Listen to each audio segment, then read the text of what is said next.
Jacques Meyer, responsable des salons professionnels à la Chambre de commerce et d'industrie dans le Grand Est.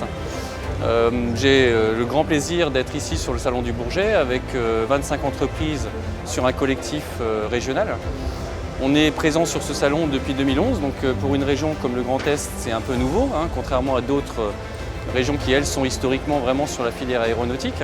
Ce qu'il faut comprendre pour savoir pourquoi on est présent aujourd'hui plus massivement, parce que vous voyez une carte à l'arrière avec quand même 84 entreprises qui sont présentes sur le salon, mais dispersées dans l'ensemble des halls, c'est que dans les années 2000, il y a eu une vraie diversification qui s'est mise en place dans le Grand Est, en disant l'automobile c'est bien, mais on se rend bien compte que si on n'est que sur ce marché, il va falloir qu'on s'organise différemment. Il y avait déjà des entreprises dans le médical, par exemple, ou dans la défense, et progressivement, ces entreprises sont parties dans l'aéronautique.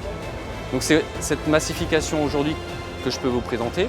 Donc c'est intéressant, c'est beaucoup d'entreprises dans des secteurs de la mécanique, de l'électronique, de la plasturgie.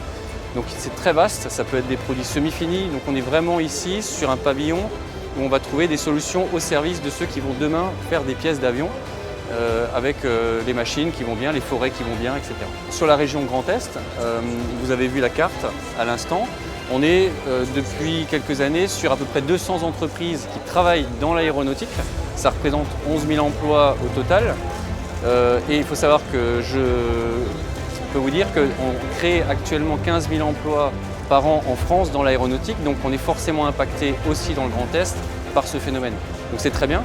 Le Salon du Bourget, on peut aussi dire que, étant donné qu'il est axé professionnel puis grand public, la présence d'une région pour dire les jeunes, intéressez-vous à cette industrie parce qu'il y a des vrais métiers d'avenir. Pour nous, c'est important d'être présent dans ces deux moments-là clés du salon. Il faut savoir que dans une chambre de commerce, on a une mission depuis très longtemps, c'est l'accompagnement au développement commercial de nos entreprises, donc accéder à des marchés, etc.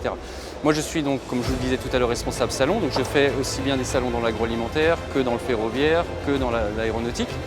Et la valeur ajoutée que la chambre de commerce apporte, c'est de dire on organise finalement complètement le pavillon pour les entreprises qui, elles, se focalisent du coup sur leur métier, sur leur communication et elles font complètement abstraction de toute cette logistique, on va dire, de préparation. Donc là, on apporte vraiment un soutien.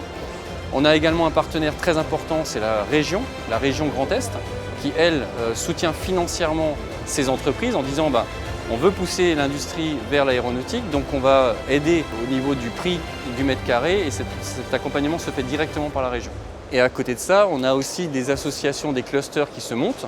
On a Aériade et Aéro Alsace qui, elles, animent la filière. C'est-à-dire qu'en fait, elles vont les aider à bien comprendre dans la normalisation, dans l'accès au marché, comment mieux s'adapter par rapport à tous ces enjeux. Donc on est vraiment sur un tri partenariat entre Chambre de commerce qui est l'architecte de l'opération, une région Grand Est qui, elle, accompagne cette stratégie à travers des financements et des clusters qui, eux, derrière, vont apporter l'animation du terrain pour monter progressivement les entreprises vers l'aéronautique. Ce qui est intéressant de constater justement par rapport à la progression de notre pavillon depuis 2011, c'est qu'on est parti avec 8 entreprises à cette époque et qu'aujourd'hui, si on prend les deux collectifs, on est à une quarantaine d'entreprises. Donc on se rend compte déjà qu'il y a sans doute plus d'entreprises qui vont vers l'aéronautique, mais en même temps qu'elles se disent c'est vrai qu'on peut y accéder plus facilement grâce à cet accompagnement. Et chaque année, on a de plus en plus d'exposants qui viennent avec nous dans ce cadre-là.